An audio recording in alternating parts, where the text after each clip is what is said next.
This wires out too, coming out too from the city where I live.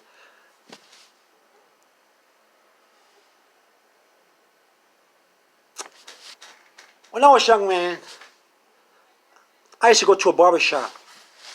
Everywhere you go and turn around, you see a barbershop with that candy cane light in front of it that goes like this round. You ever seen that? I like that. When you see that outside of a barbershop or any building, you know it's a barbershop or has something to do with hair. Anything to do with hair. That, what do you call those lights? That look like a candy cane going up and down. I love those lights. Those lights, what do you call it, that goes around. And I was captivated by that. As a young man, I know how to beard, I know how to mustache. And I would go to any barber I want and get my hair cut, my hair trimmed. It was cheap. I go there and I get a haircut. As time went on, I got a shave and a haircut. And let me tell you, the first time I got a shave by a barber, he put the hot rag on my face. The hot rag, I went, ah! That was hot. That thing was hot, but you get used to it. So as time went on, everything changed.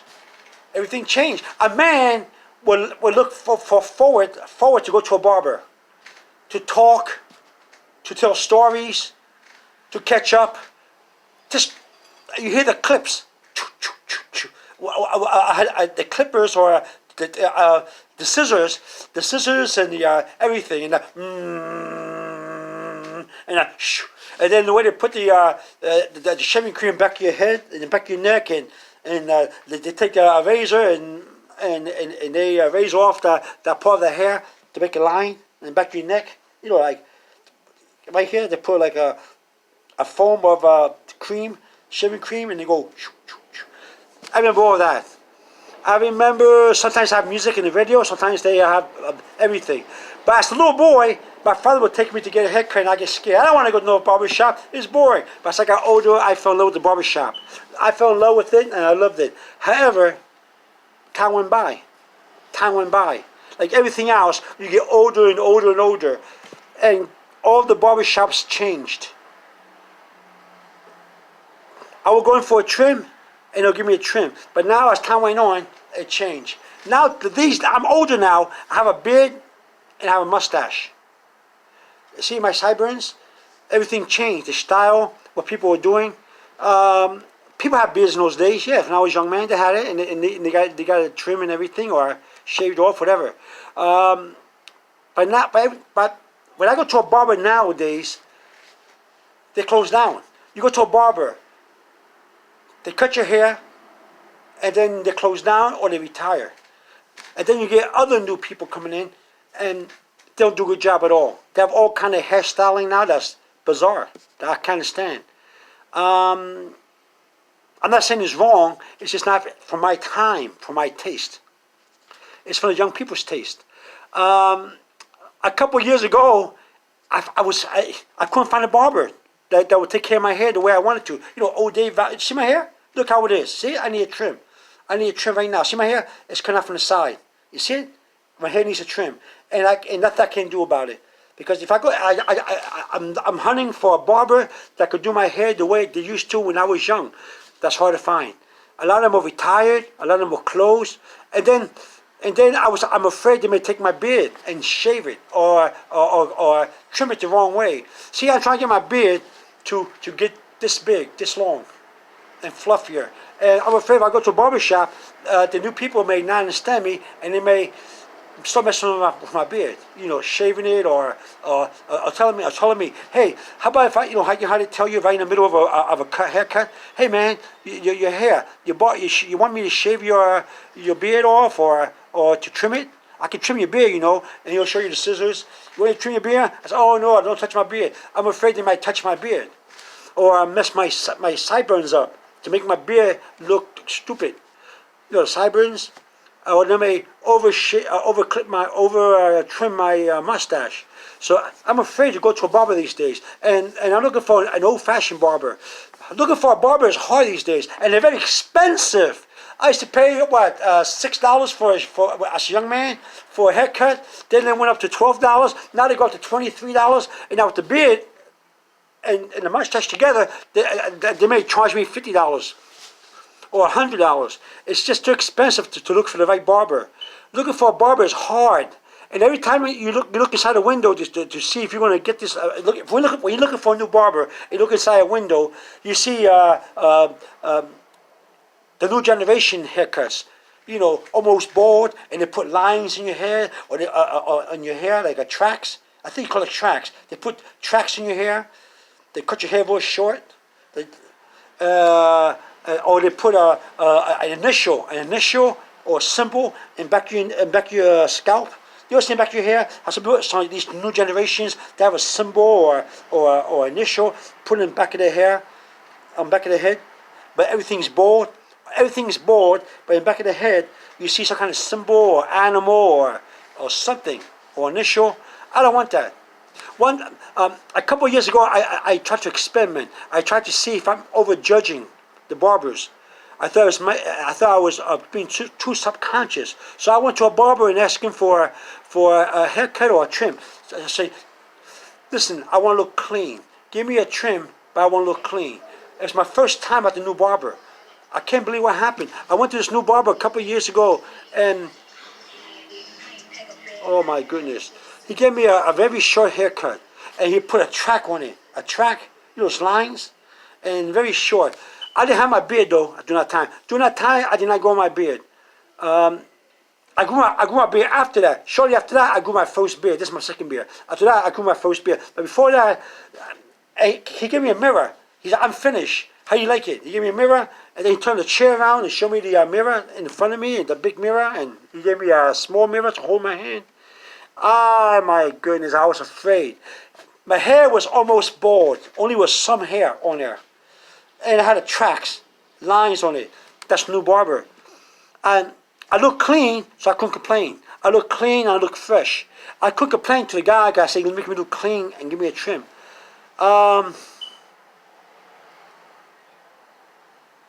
Well, I was disappointed. But I held no hostility towards the guy because it looked okay. You know, he did a good job, but not my style good job. So I couldn't complain about the haircut.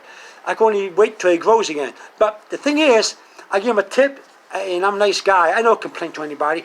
People know me as a nice guy. I'm a good old Joe, just rolling along with life. I don't get mad at people, or I don't cuss them out, or sue them in court, or I'm a nice guy, and I look in the bright side. But I liked it. It was a clean haircut, but it was not. It was a new style. You know, a new style, you have to get used to it. I went to a new barber, and but in the way home, I was surprised that a certain kind of woman who liked that kind of style were looking at me. Young women were looking at me, and they thought I was good looking. So, but it was not. It's not the other women that were looking at me. It was a different kind of woman because I had a different kind of style. You know, the up to date style with the tracks on it. So, in a way, I was not disappointed because at all we men have to look good for the women to get attention. So a lot of women looked at me, but not the kinds that would look at me with the other haircut I used to have from the old days, but a new quality of woman. So I know right away that it depends on how you look and everything. I was up to date with my haircut. So I got in a better mood, with the haircut. But I said to myself, this time I got to look for the right kind of barber. It's not really me. I'm not used to that kind of hair. So I kept looking for a new barber. It's hard to find them. I found a new one. But I said, I want to go to him. I found one in the neighborhood. And I said to myself, I want to go to this barber, but not now when my hair gets a little fuller. Because my hair was still short and growing.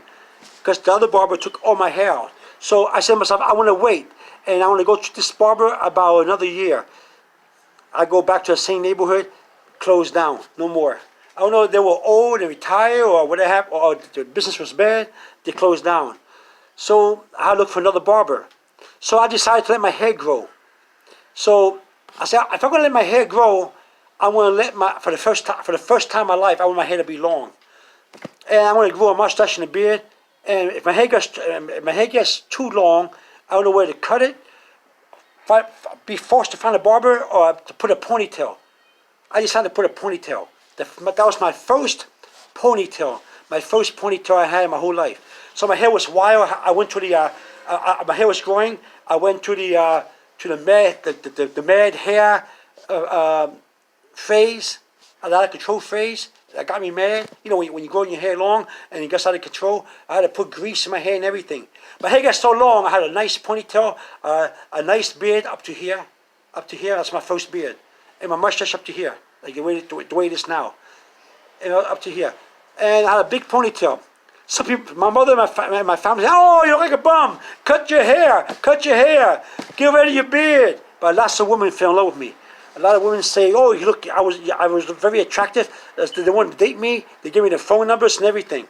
But eventually, I couldn't find a barber. So I let my nephew, who could say cut good hair, but kiss a new generation haircut.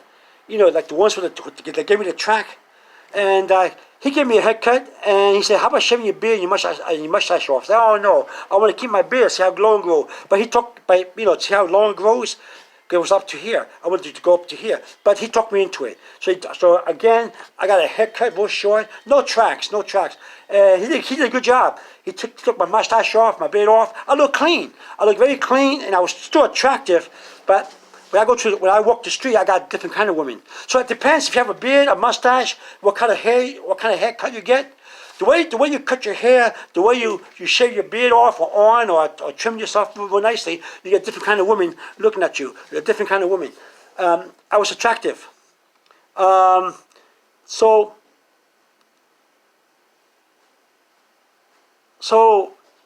I learned wisdom on the kind of hair I have, the kind of beard, how long, and everything. So I learned a good thing. But it's hard to find a barber. Even today, I have a hard time looking for a barber. And I'm afraid that now that I have a beard and mustache, they may want to trim my beard and mess it up. I know I need a trim. I can tell. People tell me, "You need to trim that beard." But I don't want to trim my beard. I want it to go up to here, and then maybe I'll shape it up. But right now, I just want it to grow the way it is. And that's why people that, "Oh man, you need to trim that beard, that mustache. You need to trim your hair and do this." I say, I don't know, man. Everybody tells me that, but I want to keep it growing. A lot of women like my beard and mustache. I'm still good looking to a lot of women, and they still give me their phone numbers. But I don't call them because that's how I am. I'm old-fashioned. Oh, because a woman gives you a phone number, gives you a phone number, and it doesn't mean you have to call them up and date them and everything.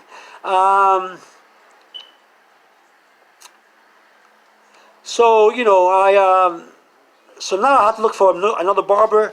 I don't know which one to go to, what to do. I take a chance with the barber, and I don't know what to do. So, and it's very expensive too. What I like about the barbershops, when you talk to your barber in the old days, I fall asleep, I drowse off, and my barber keeps lifting my head when I sleep. I'm like this. He's talking to me. We're talking about something, and I'm like this. I had to put my head this way. I had to put my head this way. You know that kind when you're very relaxed in the barbershop, you fall asleep, and he has to go like this to me. He has to go like this to me when I'm sleeping, and I'm like this. It's very comforting the old-fashioned barber. Now they want to talk to you about what kind of haircut you want. Right in the middle, when you're trying to fall asleep, they're talking about talking to somebody else next to you, and not to you. And as I go to sleep, instead of putting my head up or down, they keep waking me up. They ask me, "So you want me to take it? You want me to take a little bit off here? You want me to take a little bit off here? You want me to do this? You want me to do that?" Every second throughout the whole process, they're not sure what kind of hair I want, what kind of style I want. Right in the process, they keep interrupting me every second. How about if I cut it here? Do you want to here a little bit? Do you want to hit there a little bit? Should I do this? And that's tedious. I don't like that. It's an interruption I don't like. I don't like that. I like the old-fashioned barbers, and they're hard to find. So, my life, see how look at my hair right now. See how it is? I don't want my hair to grow into a ponytail again. So I'm looking for a good barber, and it's hard to look for one. So now I gotta keep hunting for a barber, and to make sure that they only any tracks in my hair or any marks in my hair or anything in my hair, and make sure that I'm allowed to go to sleep. These barbers now interrupt my sleep, my drowsiness, and they keep telling me, how you want your hair? This way, every second. This way, you want this way, you want it this way, and what about your beard and your mustache? This way, and this way. No, don't touch my beard, don't touch my beard. Oh, but you should touch your beard. Let me just touch your beard a little bit. Please, let me touch your beard. No, leave my beard alone. Oh, no, just let me touch it. You look, oh my goodness. Barbershop these days give me a lot of hassle. And instead of talk to me, instead of get into a conversation with me, they get a conversation with somebody else, or the next chair, or behind me, on the waiting chair.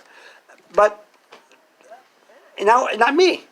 And so, my barbershop life is very, very, very irritating and it's hard. So, I want to call this video Barber Hunting, or Barbershop Hunting, maybe Barbershop Hunting. Because it's hard to find the right barbershop and the right barber. You see how my hair is now? I'm afraid to go to a barber to get a trim. You see? This is flatter, and this is coming out. It comes out like this. You can tell now. I'm afraid you're going to mess my beard up and everything. I know you're probably saying, trim the beard, trim the mustache. I don't want to. Okay. Well, it's hard to find a barber. If you have a hard time finding a good barber, leave a comment or two. Let me know, so I know that you share my dilemma, my problem. Okay, this one is out too. If you like my video, give it a thumbs up. Share this with your friends or family member who has problems with looking for barbers.